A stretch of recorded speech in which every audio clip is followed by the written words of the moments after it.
Mula nung pinaglipit tayo ng tadhana, hindi ko mapigilan ang kilig na aking nadarama. Di ko alam kung ilang beses na akong nahuhuli na aking inang ngumingit at tumatawa mag-isa. Dahil sa'yo, naranasan ko ulit na maging masaya. Inaabangan ng mensahe mo sa bawat segundo, pasensya, sapagkat nasasanay na ako sa presensya mo. Hindi pa man kita nakikita, alam kong nakalaan na tayo sa isa't isa. Hindi na ako magtataka sapagkat sa paborito, marami tayong pagkakapareha. Ikaw ang nagsilbing dahilan kung bakit nasasabik akong gumising sa umaga, nasasabik na muling marinig ang boses mo kay ganda.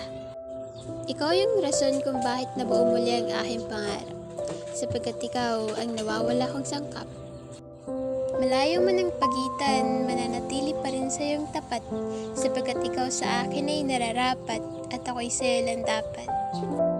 Higit pa sa 100% kontento na ako sa'yo, subalit paumanhin kung minsay napapaisip ng negatibo. Gaano man kalayo, alam kong pabor din sa atin ng mundo.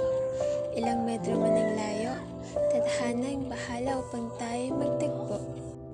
Kung sakali mang tayo mawala sa listahan ni Cupido, magdedemanda ako, sapagkat ayoko nang pakawalan ng minamahal ko. Wala na yatang rason upang talikuran ng pagiging mahata, sapagkat muling natagpuan ang nawaglit kong titulo. Marahil nahanap ko ng pinakamagandang paksa, naway huwag ka nang lumisan pa.